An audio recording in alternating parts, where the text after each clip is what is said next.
Addiction and Recovery Podcast. Understanding the terms that shape recovery. Welcome to our podcast segment on a topic that touches many lives, stress drinking and its relationship with alcohol use. Today, we take a thoughtful look at how some individuals use alcohol as a way to cope with stress. This discussion is for educational and reference purposes only, and is not medical, psychological, or professional advice. Many people have experienced moments when the pressures of daily life feel overwhelming. In these situations, some may find themselves reaching for a drink, believing it will provide relief from their stress. This pattern of alcohol use, known as stress drinking, can lead to a learned association where individuals begin to rely on alcohol to manage their feelings of anxiety or tension. It's important to understand exactly what we mean by stress drinking. This term refers to the practice of consuming alcohol specifically to alleviate feelings of stress or anxiety. Over time, this can create a reliance on alcohol for stress relief, which might influence how a person manages their emotions. The frequency and amount of alcohol consumed can potentially lead to the development of tolerance or dependence. However, there are common misunderstandings about stress drinking that we should clarify. One misconception is that any instance of stress drinking will immediately lead to addiction. While it can be a risk factor, not every person who drinks in these circumstances will develop an alcohol use disorder, or AUD.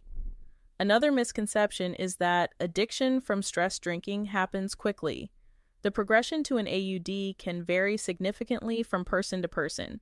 There is no fixed timeline that applies to everyone. Additionally, it's a mistake to think that stress drinking is the sole cause of addiction. The development of alcohol use disorder is complex and involves a range of genetic, environmental, and psychological factors beyond just coping with stress. In everyday conversations about alcohol use and recovery, understanding the nuances of stress drinking is essential. It matters for those in recovery, as well as for family members and friends supporting loved ones. Recognizing that stress drinking does not automatically equate to addiction can foster a more compassionate environment for conversations around behavioral health and recovery. From a public health perspective, this understanding is vital. It allows us to approach discussions about alcohol use with empathy and awareness. For those considering a career in substance use disorder counseling, grasping concepts like stress drinking can help prepare them for the complexities of behavioral health.